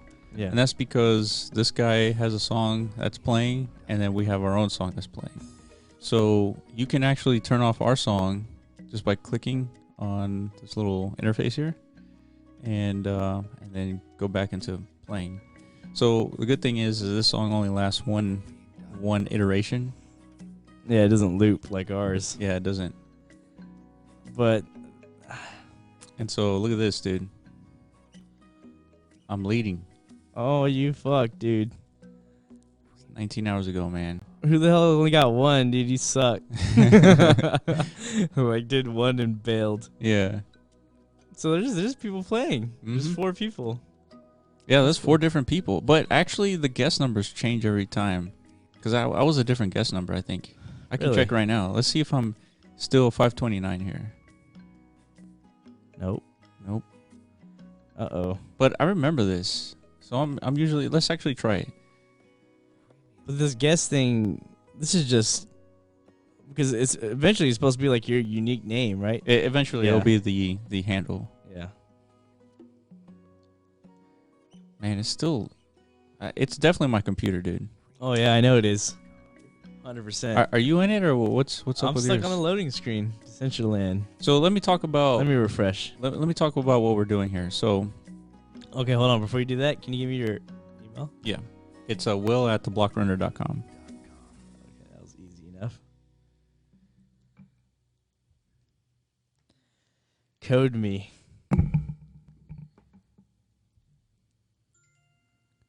5438. Got it. All right, let me compare mine to yours. Well, yeah, what were we gonna say? So right now the game is free during the beta, but the idea is that once you start playing, that this mana that it costs to play the game will allow you to rank up in the leaderboard. And so once you rank up in the leaderboard, you can be one of potentially the winners of the daily pot. And so a percentage of that money will go into a pot for the day, and another percentage will go into a pot for the month. And so what we're looking at into doing is that even if there's other landowners who deployed our Blockrunner games, like for example here, like if you scan this, this will take you directly to our website. But even those landowners who have deployed our games, they would also participate in the global leaderboard of Decentraland. Yeah. So the winner for the daily pod would win some of the earnings of the game, and then the monthly the same as well. And so, but for the monthly, I think we're gonna have like a tournament of, let's say, the top 3 scorers in the leaderboard for the monthly would have a tournament, and we'll host a tournament right here in our plot of land to see who can outlast the other 3. And so, of course, that'll be like a whole Decentraland event, and we'll have a bunch of people just like watching. And so you'll be able to go onto a higher floor here to watch who wins this battle of the monthly games. Mm-hmm. So no axing the lottery idea, or what? The tickets? Well, so yeah, we don't want to do a lottery. We don't want some random winner. We want to encourage like a community, and so we want to host like a tournament here for the top 3 players of the month. Top 3 players of the month. Okay. Yeah. So we want to make this more like a community thing rather than some random winner, you know? Yeah. And so as you can see here, we have multiple floors for our piece of land. And the idea here is to put in more games. So we have more games in development. That's why we have several pieces of land here, or several heights. And then on the top floor, we have a special guest. Oh yeah, this runs way smoother on my PC. You haven't even made it to the top yet? Have you made it to the top? I'm on my way. I think I'm going to lap you, though. Big time. There it is. Dude, okay, see, that never shows up on my computer. Oh, it doesn't? No. Let me see. I'm on my way up Well, that's there. weird. I don't know what it is, man. Dude, it's about PC versus Mac. Our global leader, Elon Musk. The global leader. He's on the top floor. Come on, almost there. Dude, almost fell off. Yeah, we definitely Oh, need there some you rails. Yeah, dude, it's just a gray wall. God damn it. Oh, that sucks. You see it? Yeah, dude. My shit doesn't work. It doesn't render. Nice. I wonder why that is. Wait, I don't even see you. You don't see me? No. Crap. Dude, what the? Oh, that's because we're using the same name, I guess. But you can see me? Yeah, that's true. Very odd. Okay. Well, Decentraland has some things to work on, but yeah. Yeah, man, I like this structure that Oscar made. This is pretty cool. So how is it on your computer? It's like smooth? Oh, yeah. Let me see yours. Oh, yeah. Way smoother than that. And the colors are more vibrant, too. Are they really? Yeah, they like pop out more on mine, dude. I definitely have like a way better graphics card than you. But you can't even see a JPEG, dude. I don't know what that's about. There's something wrong with this. Hold on, show me your laptop. Yeah, I was just blank. That's weird. Yeah. How do I get closer? Let's see. Yeah, dude, just blank. Yeah, and I don't even see myself on your computer. Yeah. Yep. But that's the interesting thing about what we're doing with this particular plot of land is that Oscar being like a really good developer, he's able to create these the ability to have other landowners deploy our games over there. Because I mean, Decentraland is pretty big. Unless you know like the coordinates of something, you're not going to stumble upon something as cool as this. And so if we have landowners deploying our land in other places in Decentraland, the better for the landowner and the better for us. Plus, who wouldn't want to share revenue on something like this? Well, yeah, if it's somebody who has like literally no idea what to do, your only other option at this point is hire a developer. Well, yeah, that's true. That's another option. You got to spend a lot of money on that, right? I already stepped out of bounds. Or you could just upload some type of scene or something from the scene pool that eventually is going to exist for Decentraland. Oh shit! What? Crashed? Yeah, it crashed. Wow. Well, I'm gonna send that to the developers. I don't know what they're gonna do about that, dude. Well, you're just gonna let them know it happened. Yeah, like, game crashed on me. But it could be, man. I have so much shit running on my computer. Yeah, man. If we're gonna fucking make DCL videos, you gotta upgrade. Yeah, I do. This is gonna be our bread and butter one day. Yeah, I really like it, man. Like I do too. There's a contest. What's it called? The Game Jam? It's called the Game Jam on September 16th. So that's coming up in like 3 or 4 weeks. There's going to be a link in the description where anyone who wants to create something for Decentraland during the Game Jam will get 200 mana. So yeah, I guess if you watch this video, yeah, I guess we'll have like a segment of this podcast on our YouTube channel about Decentraland. Yeah, and like if you're like a game developer and you don't know how to get into this Decentraland, like if you don't know anything about crypto or anything like that, but you're a game developer, you have the talent, then what? They should come to our Discord channel or something like that. Yeah, ask Oscar some questions because Oscar knows a lot about this shit. Yeah, and somebody's already done that, and he's willing to help. Yep. Like somebody who's working on a project and they came across a barrier, So yeah, join the Discord. Ask us some questions on how to get started and all this stuff. And use our link, submit a project to the Game Jam, and then you'll have 200 mana just for doing that. Just for submitting a project? Just for submitting a project. And cool. And let me pull up the website here so that way we can show the prizes for this Game Jam. There's actually some pretty good... the fact that they're giving away land and like $21,000 worth of mana. Yeah. I mean, that's a lot of money. That's not chump, dude. Yeah. Like the land, again, like I think the cheapest land you can acquire is like $800 to $1,000 for a single parcel. These aren't like pussy prizes. Yeah, they're not. They're actually pretty impressive. Yeah. To me, land is like more valuable than some money in a way. Because I mean, the way I think of it, dude, is as long as this platform continues to grow and it attracts more and more developers, and like once landowners start making money with their games or whatever the hell they have on their land, it's only going to increase the market value of everyone's land. Yeah, for sure.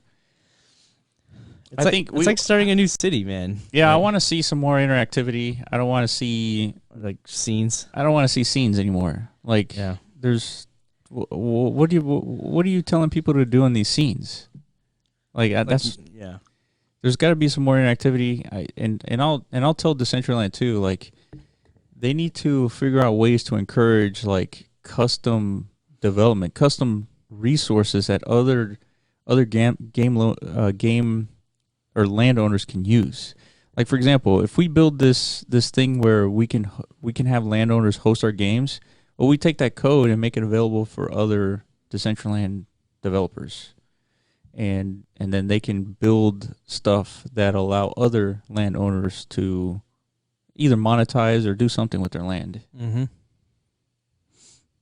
But I also think like we haven't even seen like a little bit of what is eventually going to be deployed. I think like a good test will be once this thing goes open, like open beta, then I think we'll know like what's truly out there, or what's truly being worked on right now. You know, I don't think like in this world right now, not even like 5% of like shit has been deployed. I feel like. Yeah, no, I agree. I do feel like we're gonna see some custom stuff built. Yeah, like the interactivity you say is missing. I think it's being worked on, but it's just not deployed yet. Yeah, I think we'll be satisfied once the open beta shows up. Yeah, I totally agree.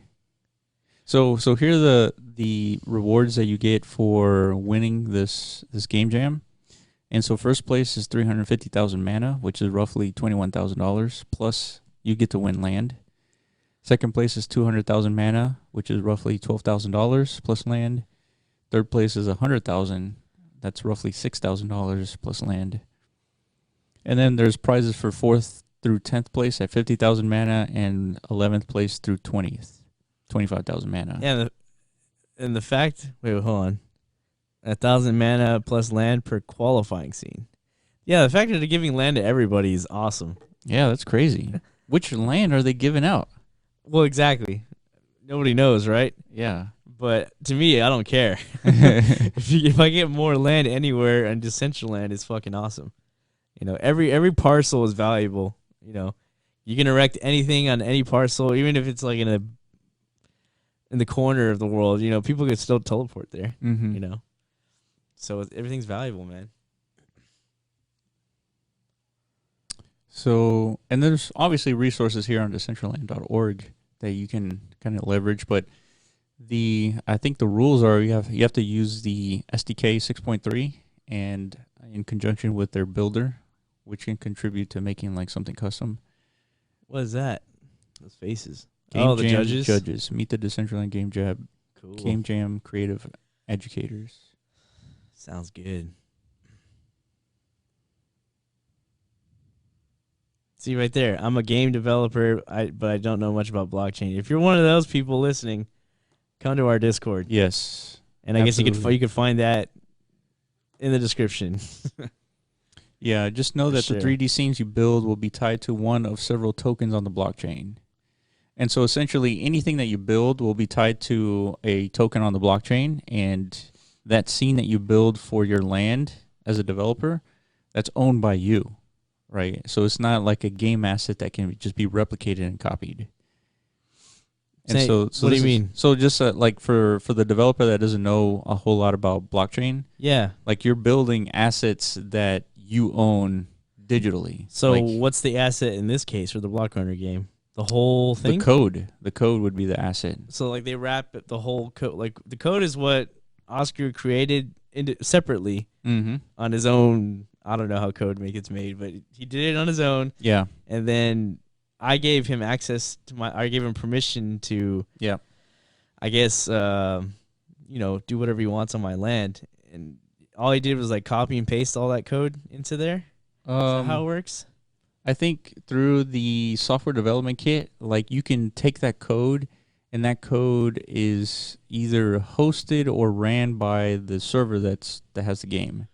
And so something like that. It's basically the code that Oscar developed for our game is only available to where it's deployed. Yeah. And so if someone else decides to deploy it and share the revenue, well, that exact game would exist on that parcel too. But it's not like even the Decentraland developers can go and replicate our game. I mean, they can go and look at it and try to copy it, but they can't go and use the code, right? It's not that simple. They can't? No, they can't. And part of that code is hosted on our own backend. Like, for example, the leaderboard, we're hosting that and we're displaying it on Decentraland. And so even if you could copy it, like the game won't even work because a lot of the functionality within our game is being hosted on our backend that we are paying for, that we are maintaining. And so that's sort of another benefit for the landowners too, because if we're hosting the backend, then they'll have the same functionalities that we do on our land, but they don't really have to do all the work that we did. Yeah. So yeah, the game jam starts September 16th through the 30th, and submit your most creative interactive scenes and win up to 2.5 million mana, 200 lands. So total equivalent prizes like 275,000. I wish we could be a judge on this. That way we could record it. Well, we can't be judge. Yeah, because we're participating. We're participating, yeah. I wonder how this is going to go down. Like, any type of live stream or something? Or that's a good question. Yeah, that way we could see like each one by one, right? Like, so how are they going to present this? That was pretty loud. Yeah. So all these, I think they won the previous like hackathon.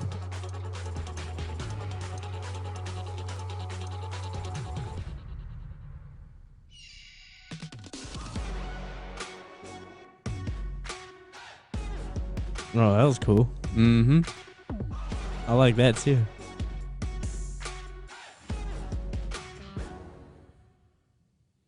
So yeah, that was just a little teaser. Yeah, that was to get you like hyped. Yeah. I'm hyped as fuck, dude. Yeah, dude. I want to see that though. Like I don't know. I remember we knew about Decentraland during the last hackathon, but we decided not to submit anything just because I don't know what it was. We were still learning about it. We were still trying to figure out, and Oscar was barely learning about it too, and so he wasn't really that much available like he is now. But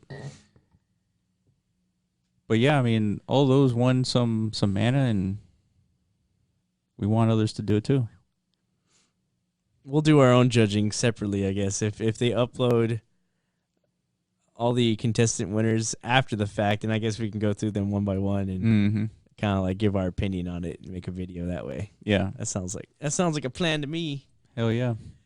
But yeah, I think that it covers Decentraland a little bit. Yeah, but like anything else going on in crypto? Yeah, man, Bitcoin's just trading sideways. Yeah, it's been hovering between 9,500 and like 10,400 for the last couple of days. Yeah. I mean, there's a lot of shit going on in like the macroeconomic world as far as trade wars and inverting yield curves and all that stuff. There's a lot of panic going on in the traditional markets, but again, there's a lot of people talking about it. Like they're expecting a downturn in the economy. There's going to be a recession. Yeah. So again, like we've said previously on this podcast, like Bitcoin better be ready, man. If they really want to make that store of value use case, they got their one shot here coming up pretty soon. That's true. You know what I mean? This will be the first time we see Bitcoin operating through a recession. Yeah. And so the volatility at this point, nobody knows what's going to happen. And I think there's some good signs for the potential of it with this. A lot of the purchasing recently during Bitcoin's recent run up is coming from China. Mm-hmm. You know, that's not necessarily like new. Like China's always been like heavily involved in the purchasing of Bitcoin, but recently I think it's ramped up, and a lot of it, I guess, speculation is that it's due to the trade war concern. So, did you hear about Bitcoin's dominance actually being closer to 90%? No, I know right now it's a 70%, right? It's a 70% according to CoinMarketCap. But what they did was, if you just take the trading volume of all the cryptocurrency, and you compare it to the other volumes of the other cryptos, Bitcoin is doing over 90% of like the actual volume trading. Yeah. Yeah, so it says alts are dead. Pretty much. For sure. It says using trading volume as a simple indicator of liquidity, with the concession that a sophisticated measure could be constructed for more granular results. Arcane Research recalculated the volume-weighted market capitalization of cryptocurrency market. Its findings point to a new figure of more than 90% for Bitcoin, which is 20% higher than other estimates, which is CoinMarketCap. Yeah, man. If you're in altcoins right now, this is tough times, dude. It is. This is painful to watch and to live through, man. It feels like the pain is never going to end. But just hold on tight. You know, your day will come. Yeah, if you're an altcoin bag holder. Hopefully, you're holding on to the right ones. But I think once these altcoins, recover, I don't think it matters what you're holding on to. Honestly, Yeah, I don't think so. I don't think you're at the end of the day, it doesn't matter. Once it actually catches back up, I don't know what it's gonna take. It's gonna take. I think once we break that $20,000 barrier, for sure, like altcoins. Well, it's like in 2016. Mm-hmm. No, was it? No, 2017 when it broke the all-time high, which was like $1,200. Yeah, there was no altcoin action. Not until it got to 20K, dude. Nah, dude, there's a ton of altcoin shit. Like, Ethereum was an altcoin. It freaking exploded. Neo. Dude, there's a lot No. It exploded after it got to 20,000. That's what I'm saying. Nah, man. Well, there's still altcoin activity. The whole ICO phase happened before 20,000. There was a ton. That's true. There was a ton of alt activity, dude. But see, I wasn't around before that 1,200 point, but we'll see. Yeah, so you're saying that once it reaches 20,000, that's when we'll see some activity. Well, that to me, that's like the clear indicator, like we're in a legitimate bullish. Yeah, for sure. I mean, you break the all-time high at 20,000, which is was ridiculous. Mm-hmm. Just a few years ago.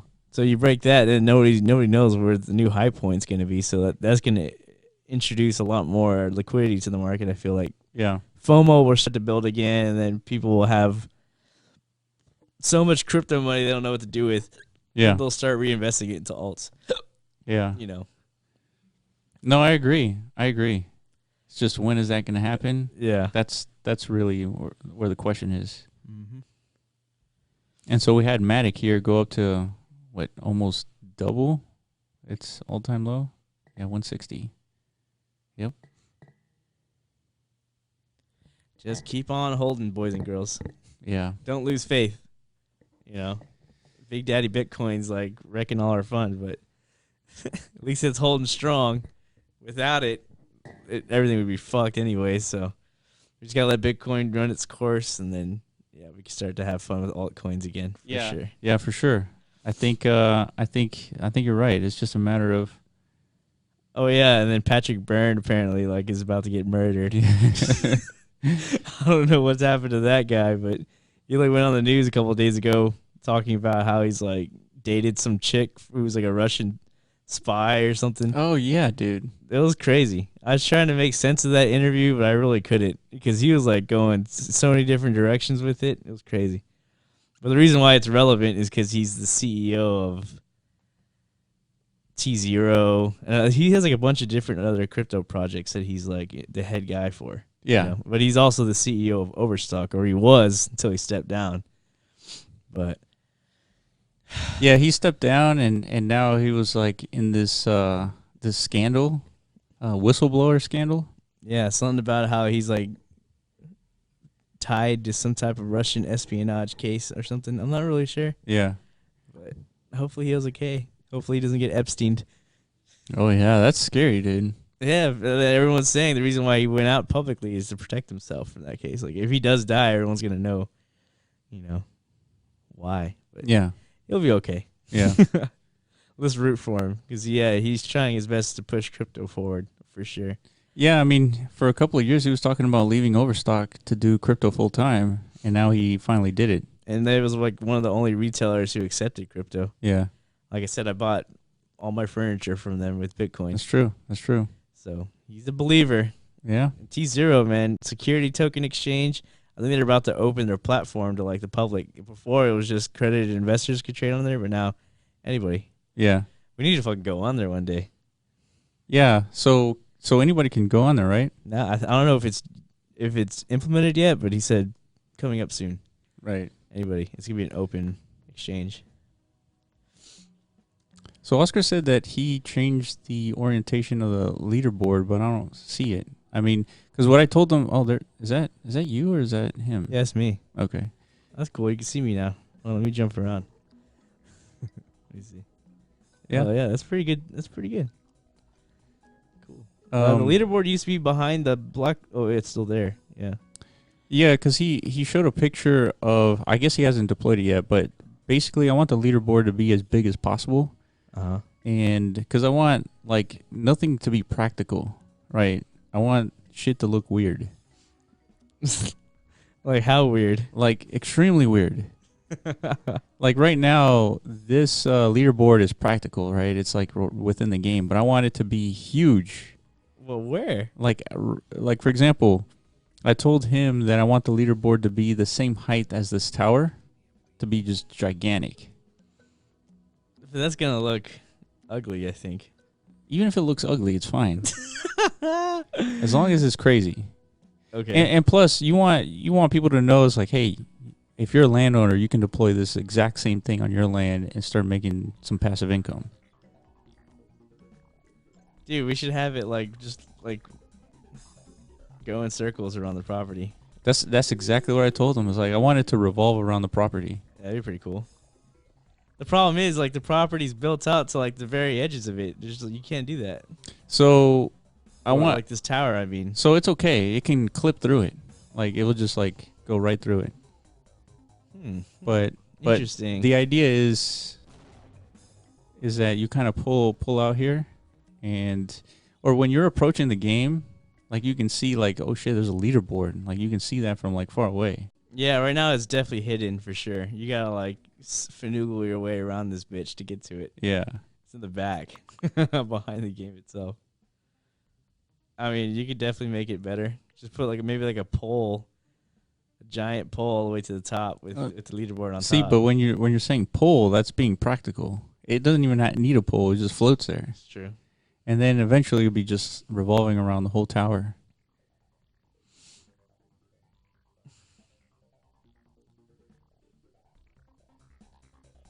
So yeah, this is a good thing too. Oh, so I just did those 9 jumps. Just now, yeah. See, it says tickets. What are these tickets for? So those are the tickets that will be. We were gonna do like a lottery type of mechanic. Yeah.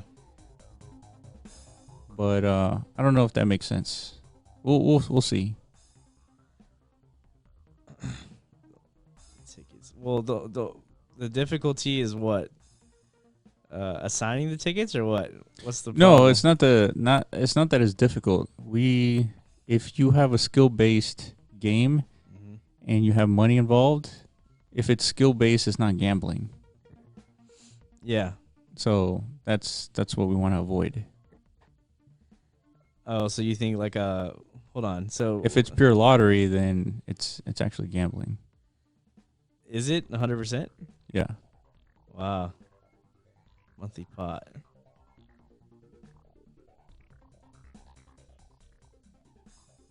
Yeah, that's like a big time gray area, though, like because nobody's ever attempted that before. Yep. Think. And so a couple of people that we want to bring on the podcast is Polygonal Mind at Polygonal Mind on Twitter. So he's one of the guys who made a game in Decentraland, the escape room. And so we want to talk to him to see what his experience is and kind of like get his background and everything. And then another company I reached out to was Syndicator. And so we're trying to figure out when the best time is to get on a phone call and ask some of the developers some questions. That sounds good to me, dude. I'm ready for all that. Let's do it. What's the guy's name? Polygonal Mind? Polygonal Mind, yep. What's that? Polygon? That's like Polygon. I looked up his Twitter. He's like he's a virtual reality artist or a creator. Yeah. VR. So there's tons to talk about that. I think he probably has some work in VR chat. Dude, we really need to like play that game for perspective purposes. Yeah, I agree. You know what I mean?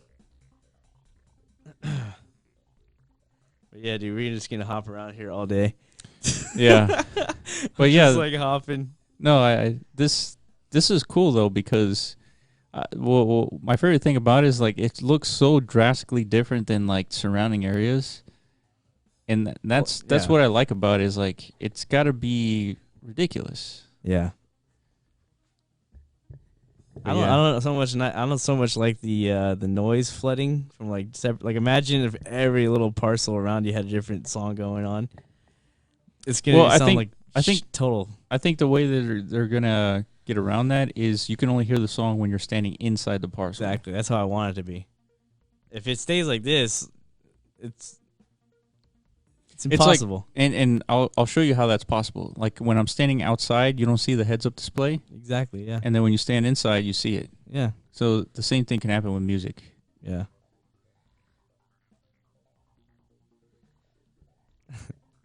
I really like our song, so yeah. I could hear this all day. Yeah. But yeah, let's call it. So I guess make sure go to our YouTube and then click on the links if you're a developer, so that way you can start getting onto Decentraland and participating in the actual game jam. Mm-hmm. And call to developers out there, man. Just fucking do it. Yeah. Make something, man. This is a brand new world. It's like a blank canvas. But the thing is, not everybody can afford land. You know what I mean? Well, if you're like a budding artist, like how are you going to deploy your creations? Well, I think the way they're going to do it is they're not going to deploy it on the actual land itself. It's just going to be like, hey, go to this link and... Oh, for the game jam. For the game jam, yeah. Yeah. So you don't have to own land to develop anything for Decentraland. But I guess there has to be some like parcel restrictions, like hey, build a 2x2 versus... There should be like a bidding site for developers who are not landowners. Right. But they create games or whatever the fuck. For content. landowners, yeah. And then they post it on this place, and then landowners can bid for it. Dude, that's a good idea. Yeah, let's do that. That's a good idea. All right, signing off. We're gonna go do that right now. Yeah. All right, guys. We'll see you next week.